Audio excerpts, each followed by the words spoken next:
پاکستان کے اندر آج تعلیم کا بجٹ تو 2.9 ارب ہے، لیکن بے نظیر انکم سپورٹ کا بجٹ 539 ارب ہے۔ وفاقی حکومت نے بے نظیر انکم سپورٹ پروگرام کے بجٹ میں بڑے اضافے کا فیصلہ کر لیا۔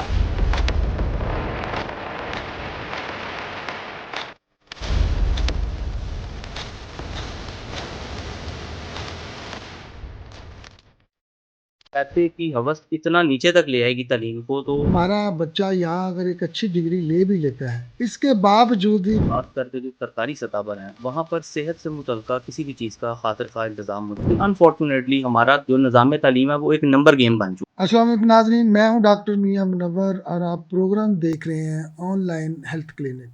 ناظرین، ہماری یہ کوشش ہوتی ہے کہ ہم بیمار ہونے سے پہلے کے لوازمات اور احتیاطی تدابیر بھی بتائیں، ساتھ ساتھ کہ نہ صرف یہ کہ آپ بیمار ہوں تو پھر ہی آپ کو ڈاکٹر کی یا کسی انسٹرکشن کی ضرورت پڑے۔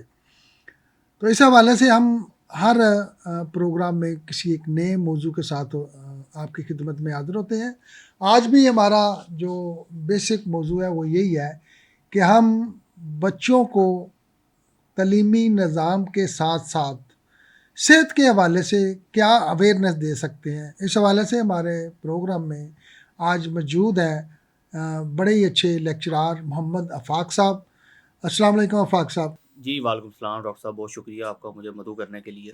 جی آپ کا بھی بہت شکریہ آفاق صاحب کہ آپ تشریف لائے، اور جیسے کہ میں نے انٹرو میں بتایا ہے کہ ہمارا پروگرام کا جو اصل موضوع ہے وہ یہ ہے کہ ہم بچوں کو صحت کے حوالے سے اویئرنیس دیں، یعنی ایسے مفید مشورے دیں جس حوالے سے ہم نے آپ کو بلایا ہے کہ ہم بچوں کو ایجوکیشن کے ساتھ ساتھ صحت مند ایجوکیشن کیسے دے سکتے ہیں، کیونکہ ایک صحت مند دماغ ہی اچھا ڈیسیژن لے سکتا ہے، ایک اچھی ایجوکیشن جو ہے وہ سیکھ سکتا ہے، سکھا سکتا ہے۔ کیونکہ آپ شعبہ تدریس سے منسلک ہیں تو میں یہ پوچھنا چاہوں گا کہ جو ہمارا تعلیمی نظام ہے اس میں صحت کو ہم کس انداز سے دیکھتے ہیں؟ جی بہت شکریہ ڈاکٹر صاحب، اور آپ نے ایک بہت ہی اہم موضوع کے اوپر آج پروگرام رکھا ہے، اور اس کے اندر سب سے بنیادی چیز جو یہ ہے کہ ہمارے بیشتر تعلیمی اداروں میں، خاص کر کے جو سرکاری سطح پر ہیں، وہاں پر صحت سے متعلقہ کسی بھی چیز کا خاطر خواہ انتظام موجود نہیں ہے، خواہ وہ ان کی جسمانی صحت ہو یا ان کی ذہنی صحت ہو۔ اور یہی وجہ ہے کہ ہمارے کئی طالب علم بے شک وہ 1200 میں سے 1150 یا 1190 نمبر لے لیں، لیکن جب وہ عملی میدان میں موجود ہوتے ہیں تو انہیں بیشتر مشکلات کا سامنا کرنا پڑتا ہے، اور وجہ صرف اس کے پیچھے جب ہم اس کی گہرائی میں جائیں تو وہ یہی ہے کہ بچے نہ صرف ذہنی نشو و نما میں کمزور ہوتے ہیں بلکہ جسمانی نشو و نما میں بھی کمزور ہوتے ہیں۔ اور اس کو جب آپ پریکٹیکلی دیکھیں تو اس کے اندر سب سے بڑی بنیادی چیز یہ ہے کہ آج آپ کے پاس اچھے کرکٹرز نہیں ہیں، آج آپ کے پاس اچھے ہاکی کے پلیئر نہیں ہیں، آج آپ کے پاس ایسے دماغ موجود نہیں ہیں جو دنیا میں پاکستان کا نام روشن کرتے، جیسے کہ ماضی میں ڈاکٹر عبدالقدیر خان، ڈاکٹر عبدالسلام جیسے لوگ، عمران خان جیسے کرکٹرز، اور اس طرح کے بے شمار لوگ تھے۔ کیوں؟ کیونکہ تب بھی یہ سہولیات تو موجود نہیں تھیں، لیکن یہ لوگ اپنے خاطر خواہ اس طرح کے انتظامات موجود رکھتے تھے کہ ان بچوں کی ذہنی اور جسمانی نشو و نما پر خصوصی محنت کی جائے۔ اچھا، جسمانی اور ذہنی نشو و نما کے لیے ہمیں جو سب سے اہم چیز ہے وہ جو نظر آتی ہے یہ ہونی چاہیے وہ ہے گراؤنڈس۔ اب اگر ایک کنال کے میں اسکول ہوگا، ایک کنال ایریے میں اسکول ہوگا یا 2 کنال ایریے میں اسکول ہوگا تو وہاں بچوں کو پراپر گراؤنڈ نہیں ملے گی، تو جب ان کو گراؤنڈ نہیں ملے گی تو ہیلتھی ایکٹیویٹیز ہیں وہ تو نہیں وہ کر سکے گا۔ اس حوالے سے کوئی گورنمنٹ کو کرائٹیریا سیٹ کرنا چاہیے ہیلتھ کے حوالے سے؟ جی بالکل ہونا تو چاہیے، لیکن انفارچونیٹلی ہماری بدقسمتی ہے کہ ہم نے تعلیم کو کاروبار کی شکل اختیار کر کے دے دی ہے۔ لوگ پیسہ کمانے کی ہرس میں اتنا آگے چلے ہیں کہ انہوں نے ایک کنال تو بہت بڑی بات ہے، لوگوں نے 3 مرلے کے گھروں میں اسکول قائم کیے ہوئے ہیں۔ جب پیسے کی ہوس اتنا نیچے تک لے آئے گی تعلیم کو تو ان کی جو پرائرٹی ہے، ان کی جو ترجیح ہے وہ پیسہ کمانا رہ جائے گی، نہ کہ بچوں کی جسمانی صحت، ان کی ذہنی صحت اور ان کی تعلیم توجہ ہوگی۔ تو گورنمنٹ بھی اس میں بہت پیچھے ہے، گو کہ جو گورنمنٹ کے اسکول ہیں، جو سرکاری سطح پر اسکول کالجز ہیں وہ بہت بڑے ہیں، لیکن کیونکہ حکومتوں کی مختلف ادوار میں ترجیحات مختلف رہی ہیں۔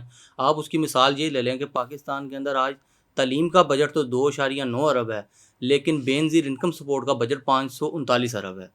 تو اس سے اندازہ لگایا جا سکتا ہے کہ گورنمنٹ کی ترجیح تعلیم نہیں بھیک ہے۔ دیکھیں ہم جو بیسک ہے ہمارا مقصد تو کسی کو بھی تنقید کرنا نہیں ہے، لیکن بیسک ضرورت ہے کہ ہو نو ہونی چاہیے۔ اگر آپ بیسک ایجوکیشن کا نظام کو بہتر نہیں کرتے تو آپ کو بہت سے فیلئر کا سامنا کرنا پڑے گا، اور یہی وجہ ہے کہ ہمارا بچہ یہاں اگر ایک اچھی ڈگری لے بھی لیتا ہے، اس کے باوجود بھی باہر جا کر اس ڈگری کی وہ ویلیوز نہیں بنتی، اسے دوبارہ نئے سرے سے ٹیسٹ دینے پڑتے ہیں۔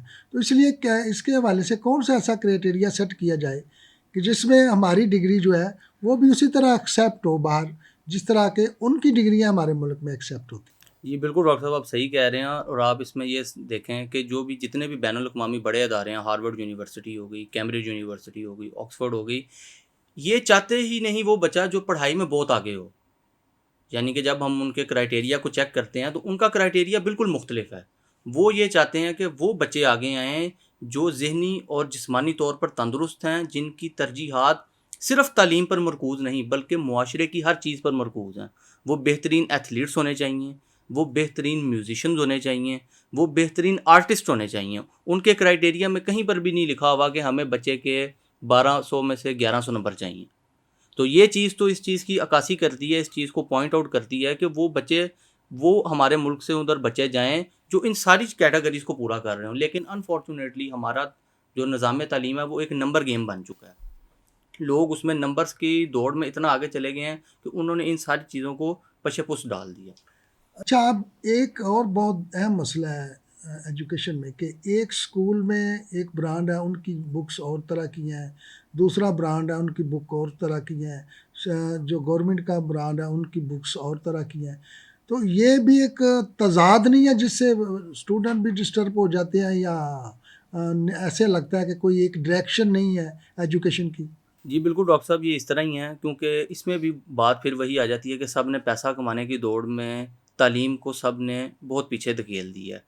جو پرائیویٹ سکول ہیں انہوں نے اپنے کچھ پبلشرز کے ساتھ اپنے معاملات طے کیے ہوئے ہیں کہ اگر ہماری بکس بکیں گی تو اس کے اوپر آپ کو یہ کمیشن ملے گا ہی ملے گا۔ اسی طرح جو سرکاری نظام تعلیم ہے وہاں پر وہ بکس کے اندر جو مٹیریل لکھا جاتا ہے اس کے اوپر توجہ ہی نہیں کرتے۔